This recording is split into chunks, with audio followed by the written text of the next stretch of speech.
Você pode não acreditar no que vou te contar agora, e sinceramente, se eu não tivesse vivido, também duvidaria. Mas eu te peço, escute até o fim, porque essa história não é só minha. Pode muito bem ser um alerta para você. Eu não fui um bebê comum. Não fui gerado em amor, fui gerado em um pacto. Antes mesmo de respirar pela primeira vez, eu já tinha dono. Aos 7 meses de gestação, minha mãe foi levada a um terreiro escondido no meio da mata fechada, onde se realizava um antigo ritual de consagração aos espíritos ancestrais. Eles diziam que a criança em seu ventre, eu, era escolhida, uma oferenda viva, selada com sangue. Naquela noite, o choro de um animal foi silenciado e, em seguida, algo foi enterrado junto com um pedaço do cordão umbilical que haviam retirado à força mesmo antes do parto. Você consegue imaginar isso? Quando nasci, não foi numa maternidade. Foi numa sala escura, iluminada por velas pretas e vermelhas. O ar cheirava a incenso e ferro. E a primeira coisa que encostou na minha pele não foi o carinho de uma mãe. Foi um líquido morno, viscoso, derramado sobre minha cabeça, vindo de um caldeirão fumegante. Enquanto chorava, ouviam-se cânticos em línguas estranhas. Minhas mãos foram marcadas com símbolos desenhados em sangue de animal. E minha avó, uma das líderes daquele culto, declarou em voz alta: "Este menino pertence ao trono das sombras, que os olhos espirituais se abram desde agora." É disso que estou falando. Minha história não começou com um berço. Começou com uma maldição. Aos 3 anos, já era levado para os primeiros rituais. Me sentavam no chão, no centro de um círculo feito com pólvora e sal grosso. Colocavam objetos estranhos na minha mão e mandavam repetir palavras que eu nem entendia. Diziam que aquilo era um treinamento espiritual, mas eu só sentia medo. Me lembro de uma noite em que minha mãe colocou minha mão sobre uma caveira e me mandou beijar aquilo. Eu tremia, mas obedecia, porque ali desobedecer significava castigo. E se você acha que estou exagerando, tente imaginar o que é crescer, achando que o normal é conversar com vozes que ninguém mais escuta, ver olhos vermelhos na escuridão, ser tocado por mãos invisíveis enquanto dorme, ter pesadelos todas as noites com gritos de gente que você nunca viu. Esse era o meu mundo, e ninguém ao meu redor achava estranho. Na verdade, todos diziam que eu era abençoado. Abençoado, eu crescia com medo até da própria sombra, e ainda assim me chamavam de escolhido. Escolhido para quê? Aos 5 anos me disseram que eu já era capaz de sentir as presenças. Comecei a desmaiar durante os rituais. Eles diziam que era meu espírito sendo arrebatado, que eu estava viajando entre os mundos, mas eu só via escuridão.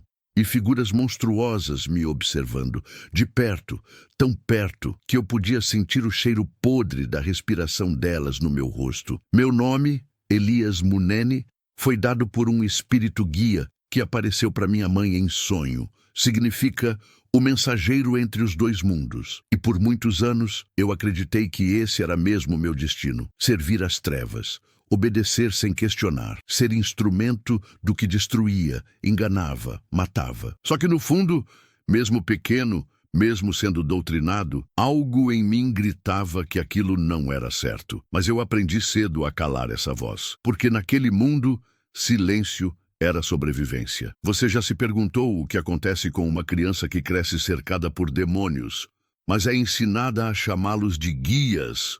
Esse foi o meu mundo. Enquanto outras crianças decoravam o alfabeto, eu decorava encantamentos. Enquanto elas faziam desenhos de sol e casinha, eu rabiscava sigilos em papéis manchados de sangue de galinha. Me ensinaram que sentimentos eram fraquezas, que compaixão abria portas para espíritos inimigos. Por isso aprendi a não chorar, a não demonstrar dor. Me tornei uma criança fria, observadora e assustada. Minha avó dizia que minha alma não era como a das outras crianças.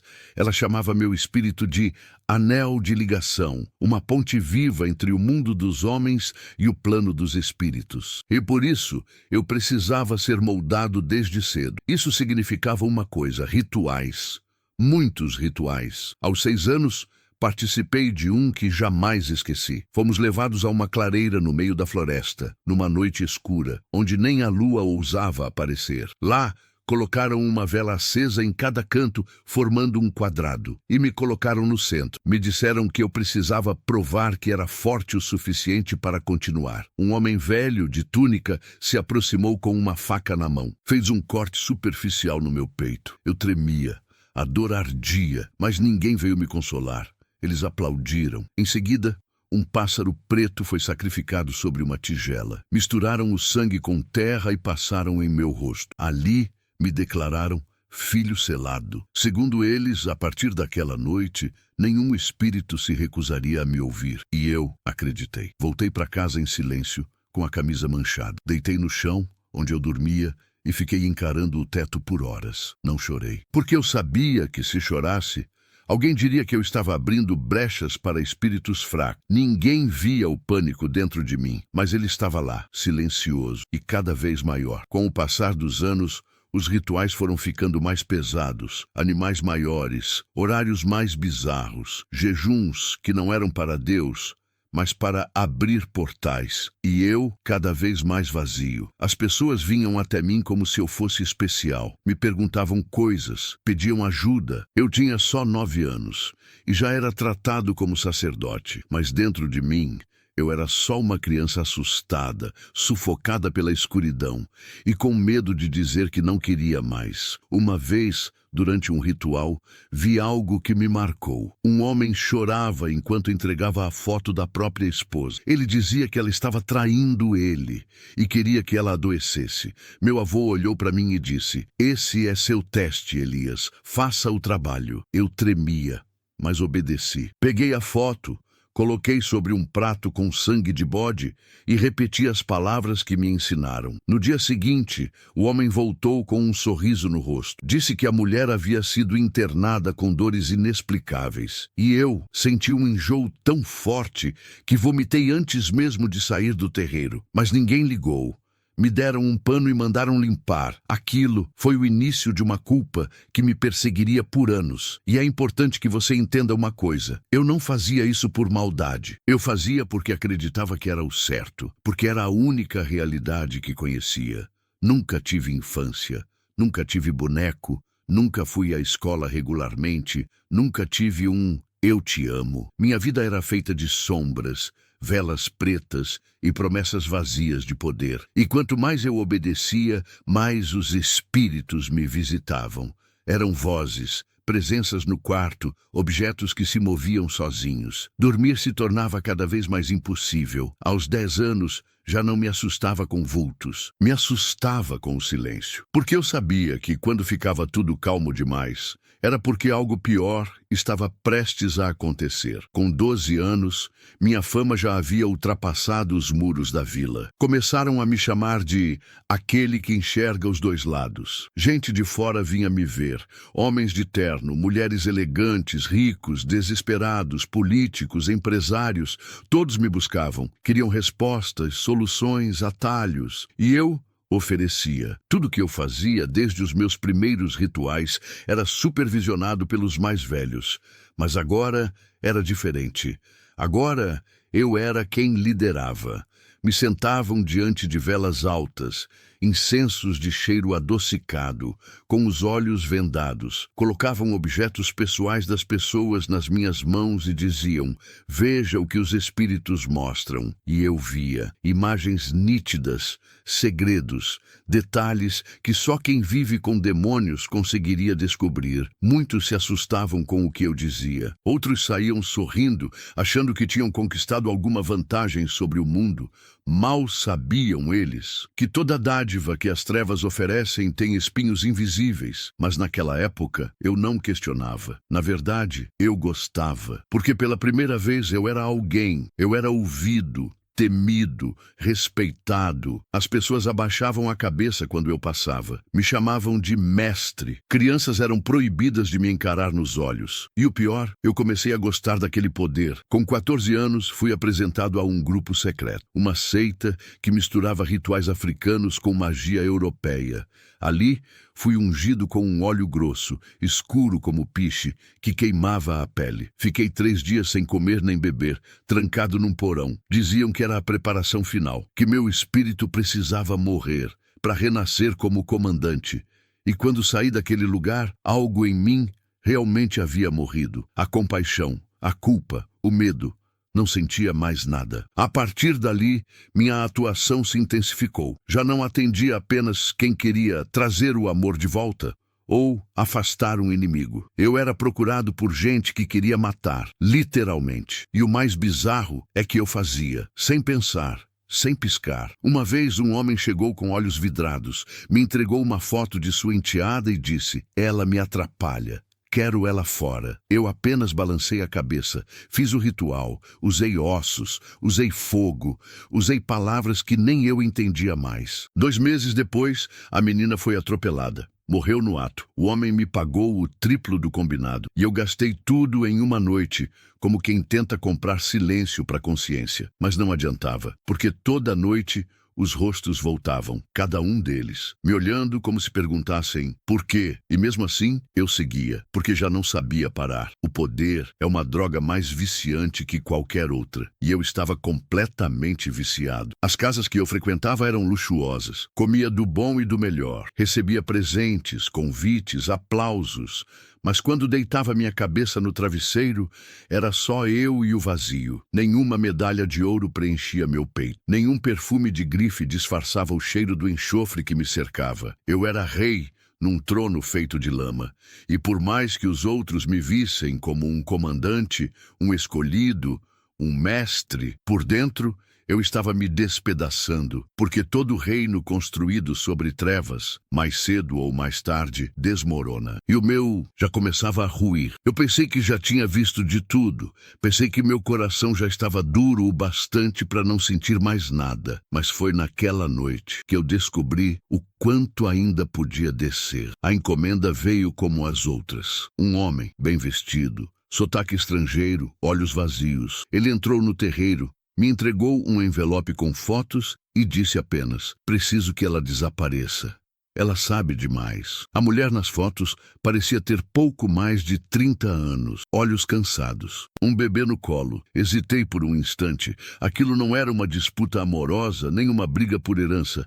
Era uma execução. Um silêncio mortal pairou na sala. Ele notou minha hesitação e disse: "Não se esqueça, Elias, você é apenas um canal. Não é você quem decide." Aquelas palavras me atravessaram como uma faca, mas eu estava muito longe do arrependimento, muito fundo na lama para querer sair. Aceitei. Combinei o ritual para uma sexta-feira à meia-noite. Usei tudo que tinha aprendido nos cultos mais secretos: poções, cinzas humanas, língua de bode, costela de morcego, fios de cabelo embebidos em sangue menstrual. O local escolhido foi um cemitério antigo. Naquela madrugada, enquanto o mundo dormia, eu caminhava entre túmulos como se fosse meu quintal. Montei o altar, acendi 7 velas pretas, uma em cada direção, e me ajoelhei. Segurei a foto dela com a mão esquerda e a faca com a direita. Tracei um corte no meu próprio dedo e deixei cair o sangue sobre a imagem. Que a morte a leve de dentro para fora. Foi isso que declarei. Escolhi uma enfermidade lenta e incurável. Um câncer profundo, silencioso, progressivo. Era o que diziam ser mais discreto, para não deixar rastros espirituais. Na hora que encerrei o ritual, senti uma força atravessar meu corpo, como se tivesse aberto uma porta que jamais deveria ter sido tocada. Nos dias seguintes, meu corpo começou a reagir. Dores de cabeça constantes, náuseas, pesadelos mais vívidos do que nunca. Sonhei com ela, a mulher. Ela me olhava nos olhos e não dizia uma palavra, apenas chorava. Com o bebê no colo, acordei encharcado, tremendo. 3 semanas depois, o homem voltou. "Ela está com um tumor no fígado", disse ele, exatamente como foi pedido. Ele sorriu. Mas eu não. Senti o peso daquilo como nunca antes. Pela primeira vez, não consegui dormir após um trabalho bem-sucedido. Pela primeira vez, me vi diante de mim mesmo e não gostei do que vi. Meu corpo estava forte, mas minha alma parecia um caco de vidro enterrado no asfalto quente. Tentei ignorar. Afundei em bebidas, cigarros e mulheres, tentando anestesiar a culpa, mas não funcionava. Ela voltava, sempre voltava. A imagem daquela mulher com o bebê de pé no meio da sala, em silêncio, me encarando. Aos 20 anos, minhas mãos estavam manchadas, e não era metáfora. Eu as lavava com frequência, porque às vezes elas ardiam sozinhas, como se algo gritasse de dentro de mim que aquele sangue ainda estava ali. Me tornei uma sombra do que era. Me afastei até mesmo dos rituais por algumas semanas.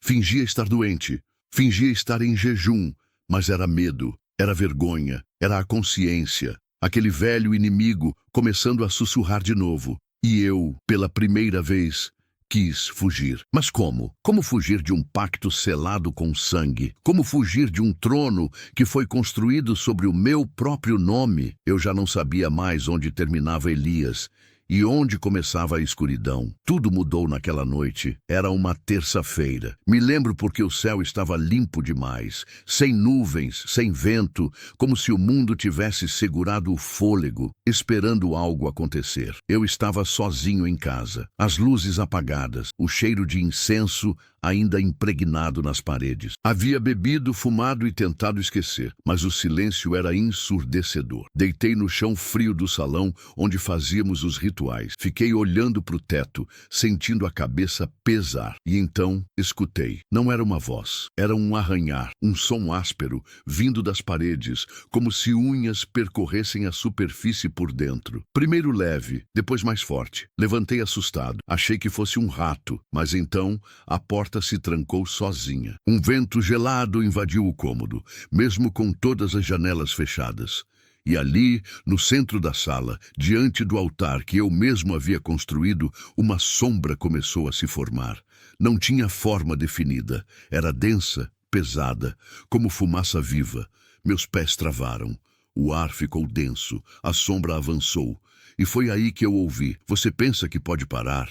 Você é meu, desde o ventre." A voz vinha de dentro da minha cabeça, mas ecoava como se fosse do mundo inteiro. Comecei a suar, meu corpo tremia. Quis correr, mas minhas pernas estavam presas. Era como se algo invisível segurasse meus tornozelos. E então, algo me empurrou com força. Caí de costas, bati a cabeça, senti o mundo girar. As velas se acenderam sozinhas ao meu redor. O fogo era alto, anormal, e as paredes começaram a ranger. Foi nesse momento que gritei. Gritei com tudo que tinha, mas não com palavras, com medo, com desespero. As vozes começaram a se multiplicar. Homens, mulheres, crianças, todas ao mesmo tempo, todas gritando, todas dentro da minha mente. Comecei a bater com as mãos no chão, tentando sair dali, mas o chão parecia segurar meu corpo, como se quisesse me sugar para baixo, como se o inferno estivesse tentando me puxar. Eu chorava, e pela primeira vez em anos,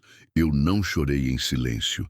Clamei, não por um espírito, não por um guia, mas por alguém que eu nem conhecia de verdade. "Deus, se o Senhor existe, me tira daqui." Foi um grito de alma, e por um instante tudo parou. O fogo das velas apagou.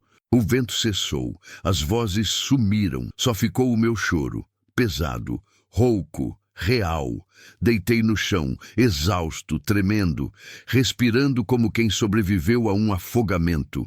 Naquela madrugada eu não dormi, apenas fiquei ali, encarando o teto escuro, perguntando: o que eu fiz com a minha vida? No fundo, eu sabia a resposta, mas ainda não tinha coragem de encará-la. Eu era um prisioneiro.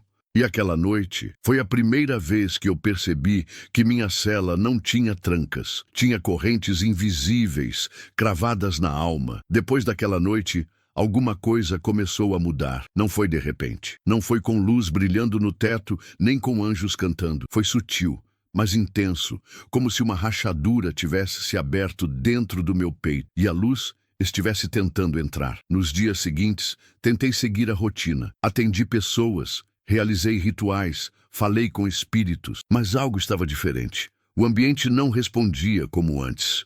As velas demoravam a acender. Os búzios caíam em silêncio. Os encantamentos falhavam. Eu achava que estava perdendo o dom, mas no fundo era outra coisa. Eu estava sendo desconectado. Aos poucos, fui ficando inquieto. A música que antes me embalava durante os rituais começou a me dar dor de cabeça. O cheiro dos incensos começou a me enjoar. E o silêncio, aquele silêncio que sempre foi meu aliado, começou a me assustar. Foi aí que os sonhos começaram.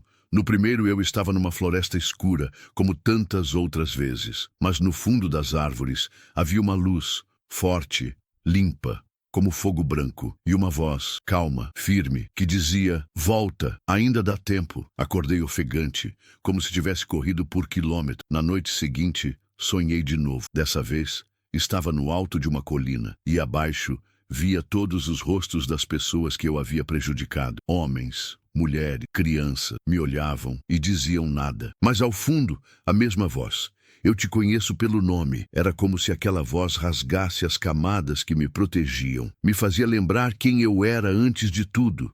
Antes do sangue. Antes das trevas. Antes das correntes. Tentei resistir. Disse a mim mesmo que era só efeito do estresse, da culpa. Mas não adiantava. A voz voltava. No banho. Na rua, na hora de dormir, no meio dos rituais, especialmente nos rituais. Era como se ela me observasse, como se estivesse esperando o momento certo para me puxar. Um dia, sentei no chão do terreiro completamente exausto. As pessoas tinham ido embora. Eu estava sozinho e sem forças. Olhei para o altar, onde havia a imagem de uma entidade que eu costumava servir. E pela primeira vez, não senti medo, não senti devoção. Senti vazio. Peguei aquela imagem e joguei no chão. Ela não quebrou, mas eu sim. Chorei ali mesmo, sem vergonha. Sem esconder, porque eu estava cansado de fingir, de carregar uma coroa feita de corrente. E foi nessa noite, deitado no chão frio, que a voz voltou. Dessa vez, não num sonho, mas ali, audível, como se alguém tivesse sussurrado do meu lado. Você não nasceu para isso. Você é meu. Me encolhi, tomado por algo que eu nunca tinha sentido antes. Esperança. Pequena, tímida, mas viva, como uma brasa tentando reacender uma alma apagada. Naquele instante eu soube. Alguém estava me chamando e esse alguém não queria me usar. Ele queria me salvar. Naquela noite, algo me impulsionou a sair de casa. Não foi uma escolha. Foi como se meus pés tivessem vida própria. Como se uma força invisível dissesse: anda. Agora, caminhei pelas ruas como quem segue um chamado que não entende, mas também não consegue ignorar. As luzes da cidade pareciam mais fracas. O som dos carros, distante. Meu corpo caminhava, mas minha alma estava em silêncio, prestando atenção em cada passo. Foi então que vi. No fim da rua, do outro lado da avenida, havia uma pequena igreja, simples, sem letreiro iluminado, sem estrutura luxuosa. Mas dali vinha um som que perfurava o ar, louvor. Gente cantando com o coração rasgado. Me aproximei com cautela. Não atravessei a rua. Parei do outro lado, na sombra de uma árvore, como se ainda houvesse algo em mim resistindo àquela luz. Então a voz do pastor ecoou com força, como se fosse dirigida direto para mim. Tem alguém aí fora que foi arrancado das trevas ainda no ventre. Você acha que Deus não te vê, mas Ele te vê agora. E Ele diz: hoje é a sua noite. Vem. Meu corpo inteiro tremeu. Me apoiei no tronco da árvore para não cair. Um nó se formou na garganta. Meus olhos se encheram de lágrimas. Como ele podia saber? Como alguém dentro de uma igreja simples, no meio de uma cidade desconhecida, sabia da minha história? Tentei fugir, mas meus pés travaram. Fiquei ali, imóvel, as mãos suando, o coração disparado.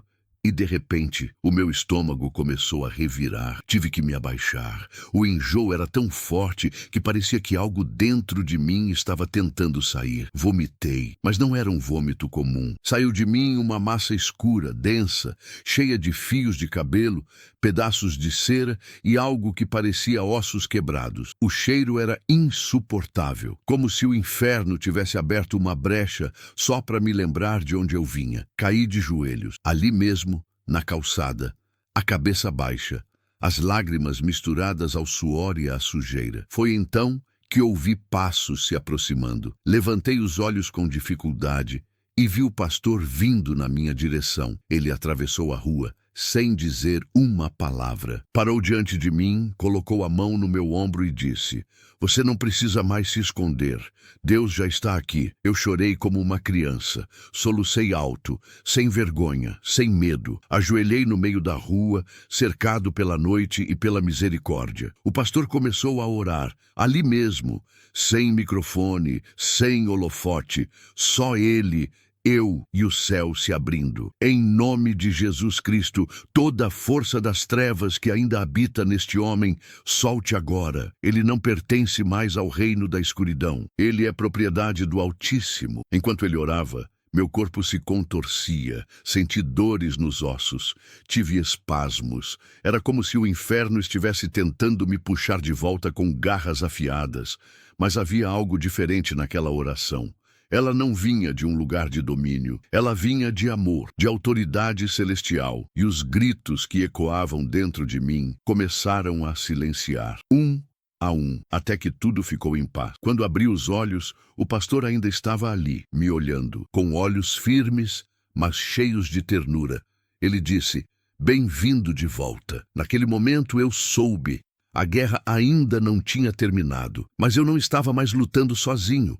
Eu pensei que aquele momento na calçada, de joelhos diante do pastor, fosse o fim da dor, mas ali era só o começo da guerra. Depois daquela noite fui acolhido pelos irmãos da igreja. Não sabiam quem eu era, não faziam ideia do que eu tinha feito. Apenas me chamavam de Irmão Elias, e aquilo me quebrou por dentro. Como alguém podia me chamar de irmão se eles soubessem, se vissem as vidas que destruí, os pactos que firmei, os olhos das pessoas que amaldiçoei? Mas eles não me olhavam com medo, nem com julgamento, eles me olhavam com misericórdia. Nas semanas seguintes, comecei a frequentar cultos. Sentava sempre no último banco, cabeça baixa, tentando entender por que, mesmo carregando tanto lixo, eu ainda era bem-vindo ali. Durante os louvores, algo me queimava por dentro. Eu chorava sem nem saber o motivo. Às vezes, só de ouvir a palavra Jesus, meu peito apertava. Era como se ele estivesse me puxando com cordas invisíveis, uma a uma, arrancando as amarras que o diabo havia colocado.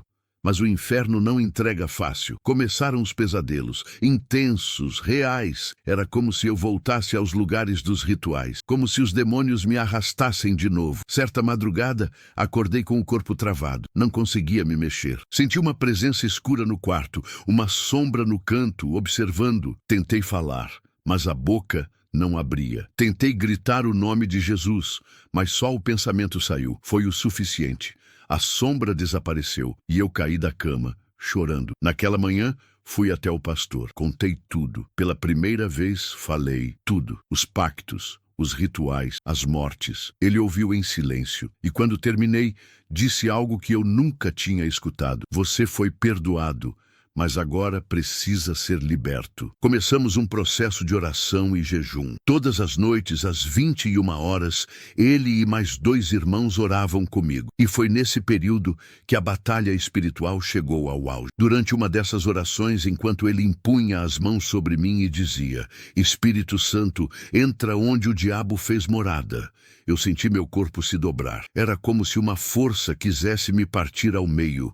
Vomitei no chão, mas o que saiu de mim não era só bile.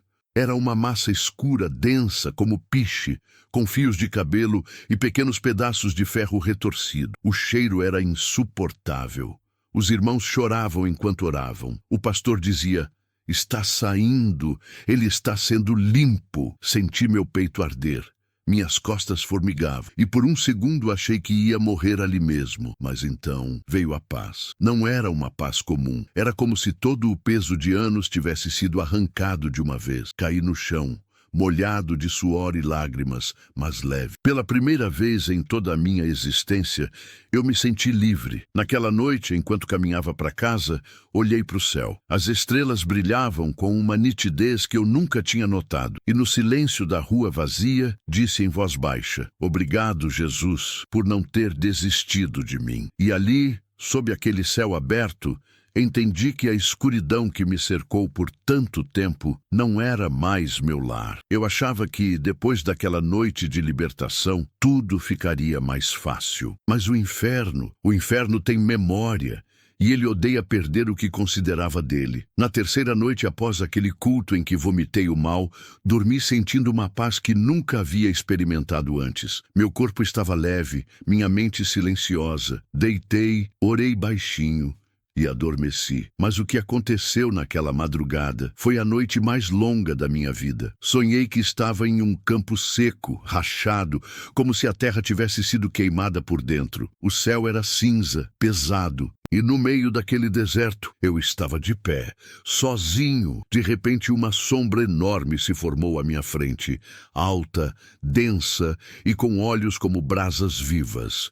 Era ele, o mesmo que eu havia servido por tantos anos. A entidade que por trás de todas as máscaras sempre foi o próprio diabo. Ele andava devagar com um sorriso frio. Não havia raiva, só desprezo, como quem olha para algo que achava ser propriedade sua. Ele parou diante de mim e falou: "Você acha mesmo que pode sair assim?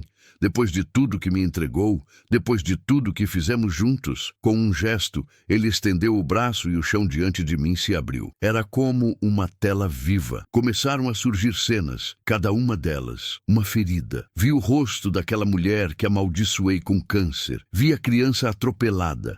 Vi a mãe chorando diante do caixão. Eu caí de joelhos. A vergonha era insuportável. Eu chorava, cobria o rosto.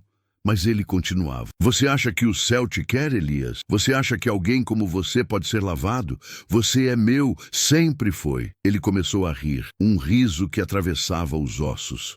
Um som que ecoava como uma sentença. E então ele apontou para mim. Atrás de mim, vi uma cruz quebrada, caída no chão. Ele disse: "Aquilo ali nunca foi para você. Você pertence às trevas. Eu apenas estava esperando você voltar." Naquele momento, minha fé balançou. A culpa me sufocava. As palavras dele pareciam ter raiz dentro da minha alma. Mas então, algo brilhou. Uma lembrança.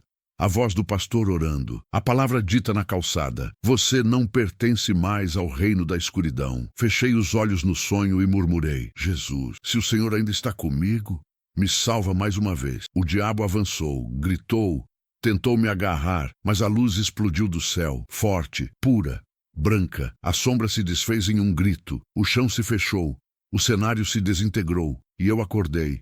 Sentado na cama, encharcado de suor, com o peito arfando. O quarto estava em silêncio, mas havia uma presença ali, suave, serena. Uma brisa entrou pela janela, e junto dela, uma paz inexplicável. Levantei, fui até o banheiro e vomitei novamente.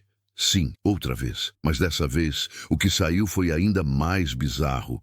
Uma massa escura com algo que parecia espinhos, cabelo e ossos minúsculos. O cheiro era podre, mas ao mesmo tempo havia alívio. Era como se Deus estivesse limpando até o último vestígio, expurgando tudo, purificando por dentro, no fundo da alma. Me ajoelhei no chão do banheiro, sem forças para dizer muito. Só consegui chorar. E no meio daquele choro, ouvi de novo, não com os ouvidos, mas com o espírito: "Agora sim, você é meu." Foi ali, naquela madrugada, diante do espelho, fraco e suado, que entendi. A guerra não foi só por mim. Foi por cada alma que ainda está do outro lado, presas, enganadas, servindo um império de morte, achando que é poder. E agora, eu tinha um novo chamado. Depois daquela noite, eu não era mais o mesmo. O inferno havia perdido um soldado e o céu havia ganhado um filho. Minha caminhada de fé não começou com louvores alegres, nem com promessas de bênçãos materiais. Começou no chão, no silêncio, nos cacos. Por semanas, eu andava como quem aprende a viver de novo. Tudo era novo. A sensação de dormir sem medo. A paz de estar sozinho e não sentir presenças me observando. A liberdade de olhar para o céu e saber que alguém me via e não queria me usar, mas me amar. Fui convidado a ficar mais perto da igreja. Um dos irmãos me ofereceu um quartinho nos fundos do templo. Simples, com uma cama improvisada e uma Bíblia surrada em cima da mesa.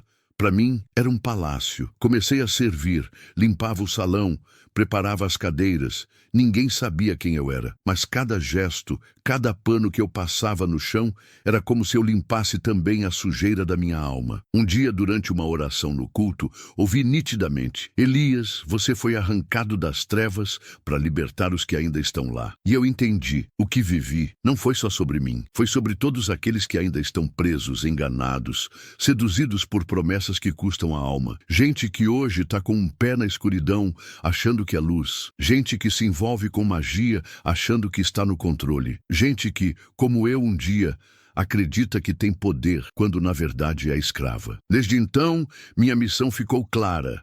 Não sou pastor, não sou pregador, sou testemunha. Testemunha viva de que o sangue de Jesus ainda liberta. De que nenhuma corrente é forte demais quando a cruz entra na história. De que não importa o quanto você tenha se sujado, Deus ainda te quer. Hoje ando pelas ruas com a cabeça erguida, não por orgulho, mas por gratidão. O Elias que um dia invocava a morte, hoje clama pela vida de outros. O homem que amaldiçoava, hoje intercede. O que espalhava escuridão, agora caminha com a luz. E se você ouviu minha história até aqui, eu preciso te dizer algo, do fundo do coração. Você não foi longe demais, não está perdido demais. Não está sujo demais. Você só precisa fazer o que eu fiz, levantar a mão e pedir socorro. Jesus não veio buscar santos, veio buscar feridos, caídos, rasgados, arrebentados. E se ele entrou naquela madrugada no meu quarto, quando nem eu acreditava mais em mim, ele pode entrar aí também, agora mesmo. Onde você está? Talvez você ache que é tarde demais, que já fez pactos, que já causou danos, mas nada disso assusta a graça de Deus. O diabo mente. Te promete liberdade, mas te acorrenta. Te promete poder, mas te escraviza. Te dá um trono em troca da sua alma. Mas Jesus entrega a própria vida para que você possa viver. Hoje eu tenho uma nova identidade. Não sou mais filho das sombras, sou filho do Deus vivo, e a mesma mão que me arrancou do abismo está estendida para você agora. Não ignore essa voz, não silencie o que está sentindo aí dentro. Isso não é emoção, é o Espírito Santo te chamando. Responda. Volta para casa. Jesus está te esperando. E ele ainda escreve novas histórias. A minha é prova disso. Se essa história tocou o seu coração, não guarde só para você. Curta o vídeo, se inscreva aqui no canal e compartilhe com alguém que precisa lembrar que Deus ainda faz milagres. Talvez o próximo testemunho que a gente contar aqui seja o seu.